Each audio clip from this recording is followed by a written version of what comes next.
కిరణ్ గారు సార్, నిజంగా సాంగ్స్ అయితే చాలా బాగున్నాయి. నిజంగానే మా చిన్నతనం గుర్తు చేశాయి. థ్యాంక్ యూ అన్న, థ్యాంక్ యూ. ఇప్పుడు నార్మల్గా మీరు మీ ఊర్లో టీవీలో చూసిన ఫస్ట్ సినిమా కానీ ఏమన్నా సీరియల్స్ కానీ ఒకసారి చెప్తారా? నేను చూసిన ఫస్ట్ సినిమా అంటే సినిమా అన్నది మా ఊర్లో స్టార్ట్ అయిపోయి ఒక క్యాసెట్ ఉండే ఆ క్యాసెట్ని 20 సార్లు అరిగిపోయేలాగా రీల్ తెగిపోయేలా చూసిన సినిమా సమరసింహారెడ్డి అండి. అందుకే నా బాలకృష్ణ గారు పోస్టర్ వేశారు. మా నాన్నగారు బాలయ్య గారికి చాలా పెద్ద ఫ్యాన్ అనమాట.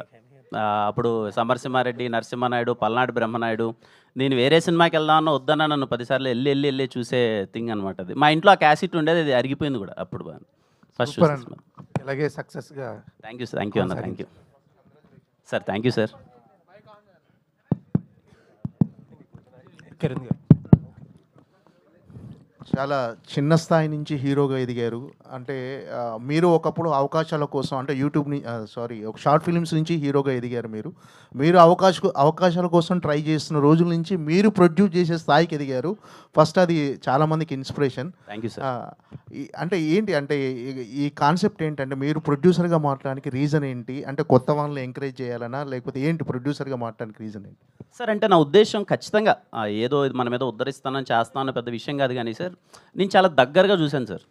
అంటే హైదరాబాద్కి వచ్చినప్పుడు మేమందరం నేను షార్ట్ ఫిల్మ్స్ చేసేటప్పుడు ఎంతమంది స్ట్రగుల్ అయ్యారు ఏంటి అన్నది నేను చాలా దగ్గరగా రోజు సాయంత్రం ఉండి రాత్రిపూట ఒక చిన్న హోప్ లేకున్నా అందరూ తిరిగి వెళ్ళిపోవడం చూశాను సార్. అప్పుడే ఎక్కడో చిన్న సీడ్ పడింది సార్. ఒకవేళ దేవుడు పుణ్యాన్ని మనకు అన్ని అదృష్టం కలిసి వచ్చి మనం చేసి నిలబడి మనం తిన్న తర్వాత ఏదైనా కొంచెం మనం చేయగలిగే పరిస్థితి ఉంటే మాత్రం ఖచ్చితంగా చేద్దామన్న హోప్ అయితే ఉంది సార్.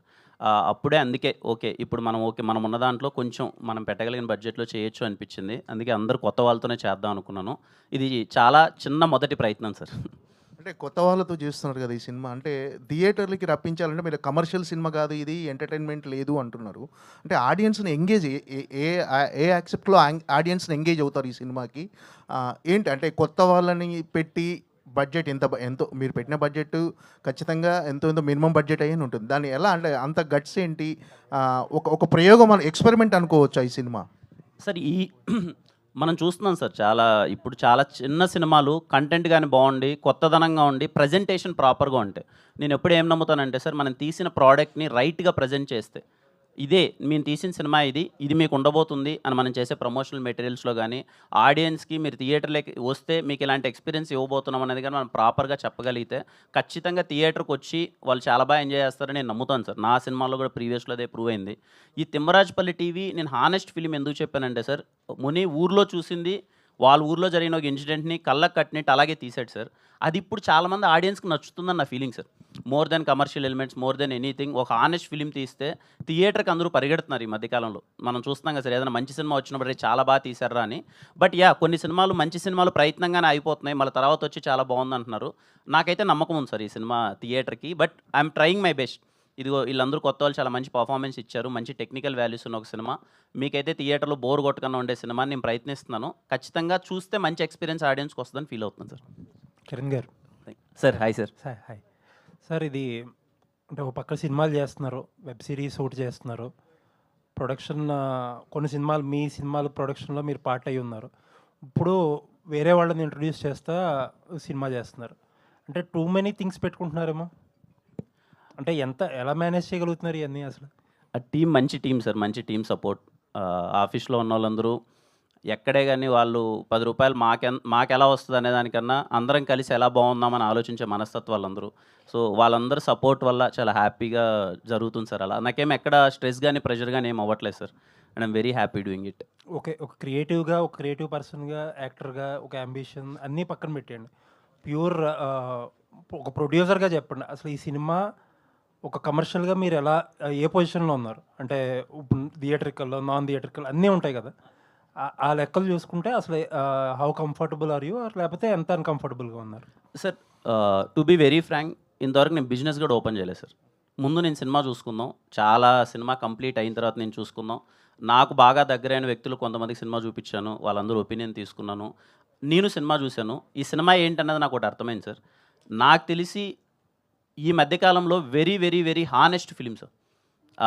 ఈ సినిమాని నేను థియేటర్కి అందరూ వచ్చి చూస్తారు, చాలా బాగా ఎంజాయ్ చేస్తారని నేను నమ్ముతున్నాను సార్.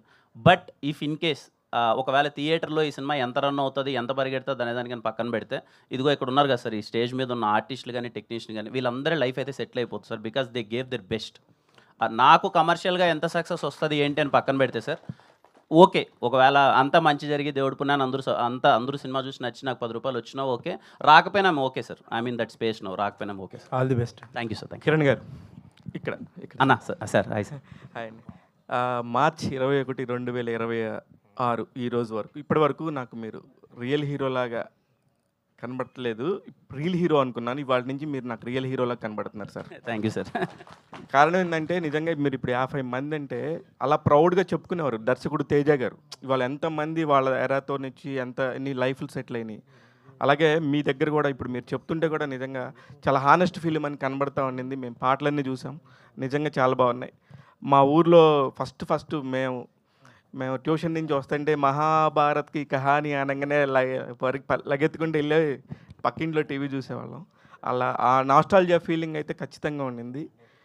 బిజినెస్ పాయింట్ ఆఫ్ వ్యూలో ఇందాక మన వాళ్ళు అడిగినట్టే కొంచెం రిస్కే సార్. ఎట్లాగైనా ఆ రిస్క్ని మీరు ఇప్పుడు కంఫర్ట్గా ఉన్నారని చెప్పారు కాబట్టి నాకు క్వశ్చన్ ఏం లేదు. మాకు సుధీర్తో క్వశ్చన్ ఉందండి. సార్ చెప్పండి సార్. సుధీర్ గారు 90స్కి వెళ్ళి అక్కడ ఇప్పుడు ఈ జనరేషన్కి ఆ టీవీ ఉంటుంది, బ్లాక్ అండ్ వైట్ టీవీలు డోర్లు వేసుకుంటారన్న సంగతి కూడా తెలియదు. ఇప్పుడు మీరు దానికోసం ఎంత కష్టపడ్డారు, ఎంత వర్క్ చేశారు అనేది చెప్తున్నారు.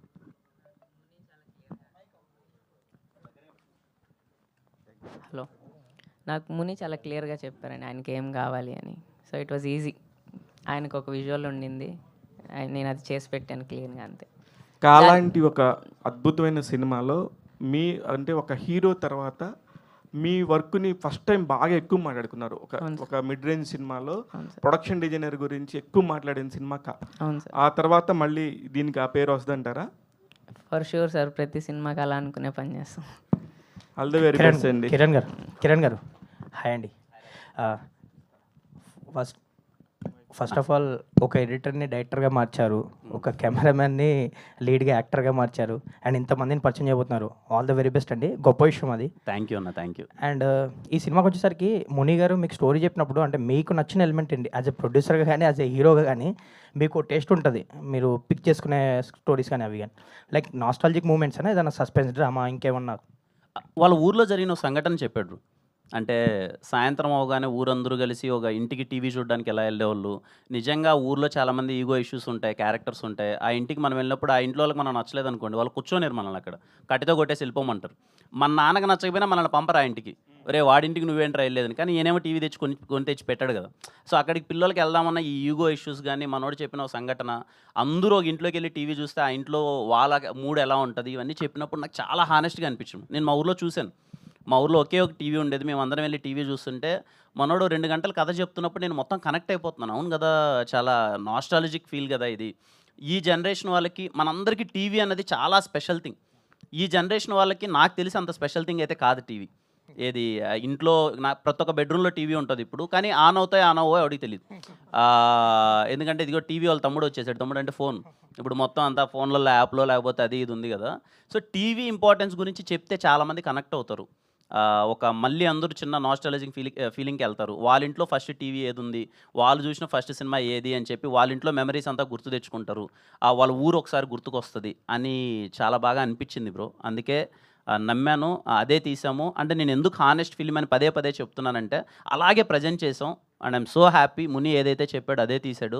రేపు మీరు కూర్చుంటే 2 గంటల పాటు ఊర్లోకి వెళ్ళిపోయి ఆ క్యారెక్టర్స్తో కనెక్ట్ అయిపోయి మీ మెమరీస్ అన్నీ, మీ నాస్టాలజిక్ ఫీల్స్ అన్నీ మళ్ళీ గుర్తొస్తాయి అనుకుంటా. మీకు బేసిక్గా ఓల్డ్ సాంగ్స్ అంటే చాలా ఇష్టం.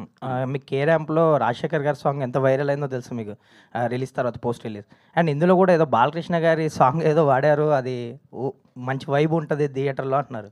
బాలకృష్ణ గారి సాంగే కాదు, కొంచెం బొబ్బిలి సింహం సినిమా కొంచెం ఉంటుంది, కొంచెం పాలకొల్లు పాప ఆ సాంగ్ ఉంటుంది. సో ఏంటి మీ ఇంట్రెస్ట్ అది సాంగ్? లేదు, ఈ సినిమా మొత్తం మనోడి ఇంట్రెస్ట్. ఓకే. అండ్ మీరు అంటే యాజ్ ఎ హీరోగా చాలా కాంటెంట్ ఇచ్చారు ఇప్పటివరకు యాజ్ ఆఫ్ నో, ఎవ్రీ జోన్లో జానర్లో. అండ్ ఇప్పుడు ఓటీటీలో ఎంట్రీ ఇవ్వబోతున్నారు గుబ్బల చెరువు ఘాట్. చాలా ట్వీట్లు చూసాం ఇవి, బట్ దాన్ని షేర్ చేస్తూ ఇది ఎప్పుడు వస్తుందో అప్పుడు మామూలుగా ఉండదు అన్నట్టు ఒక ఎక్స్ప్రెస్ చేశారు. ఏంటి ఎలా ఉండబోతుంది ఆ సిరీస్ కానీ అది? నిజంగా గోవల్ చెరువు ఘాట్ అనే సిరీస్ ఎప్పుడు బయటకు వస్తుందో తెలియదు కానీ వచ్చినప్పుడు మాత్రం చాలామంది ప్రౌడ్గా ఫీల్ అవుతారు.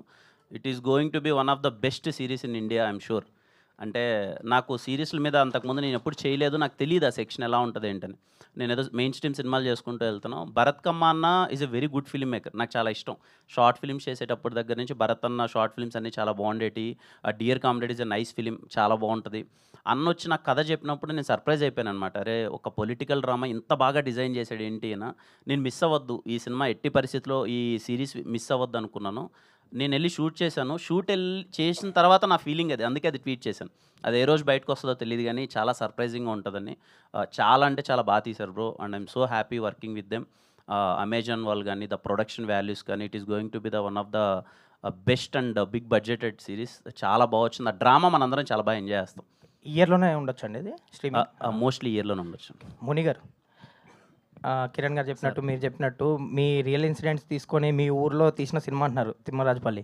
సో మీకు అంటే ఎప్పుడైనా యాజ్ అ డైరెక్టర్ అయ్యాక ఇది ఖచ్చితంగా చెప్పాలి